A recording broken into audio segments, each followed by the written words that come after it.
by James Clerk Maxwell that he worked out in the 1850s. 1, 2, 3, 4 equations. Now you see here, there is one upside down triangle. That means vector differential. Then you see here there's a capital H. That means magnetic field.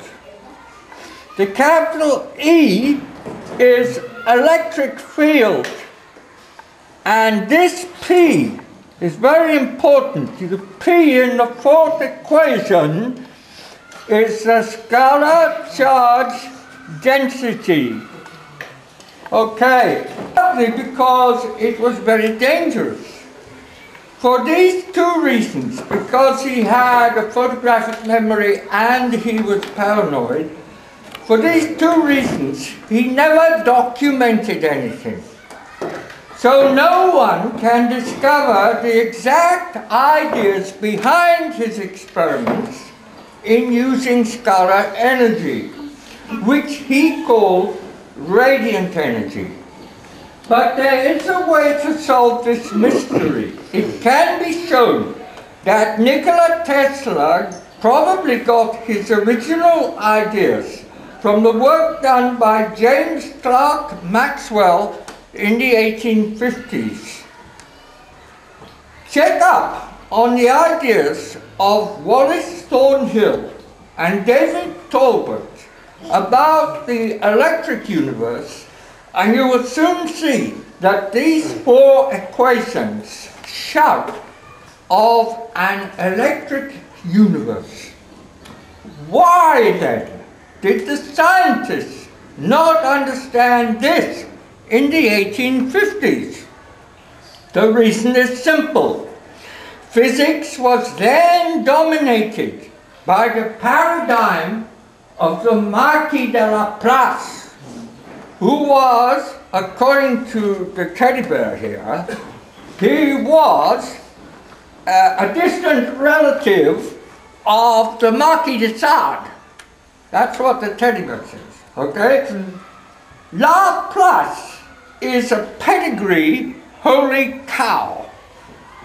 In the simplest non-mathematical terms, what these equations are saying is that what we think of as time,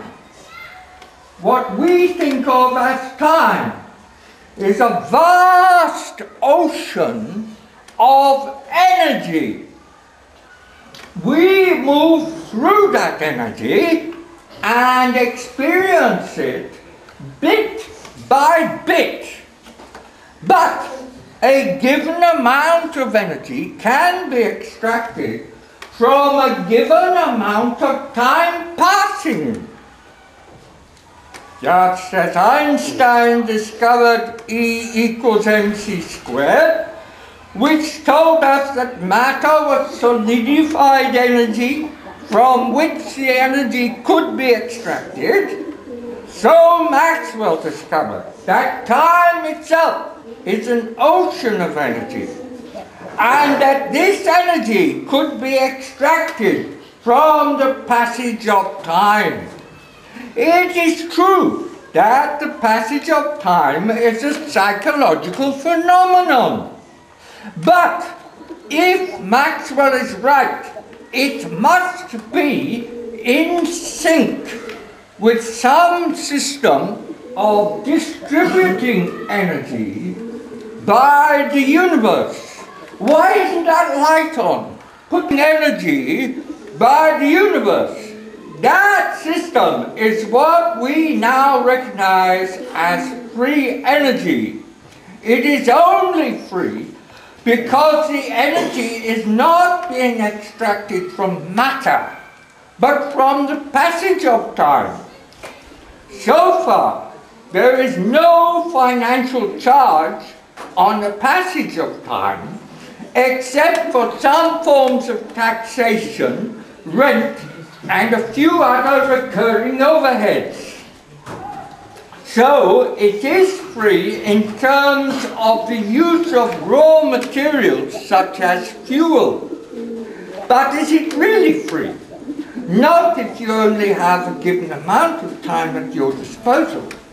People say time is money because it takes a certain amount of time to earn money. And because passage of time is bound to incur financial expenses. If we look at money as a form of energy, which it is, then the interconnections become clear. As regards why Nikola Tesla was paranoid, I think it was because he was so intelligent. Any highly intelligent man living today is bound to get more than a little paranoid. Look at Graham Hancock, for example. Highly intelligent people can only avoid paranoia in one of two ways. Either by being young and innocent, like most of you, or by getting so old, like me, that they have found out that none of it really matters. Okay.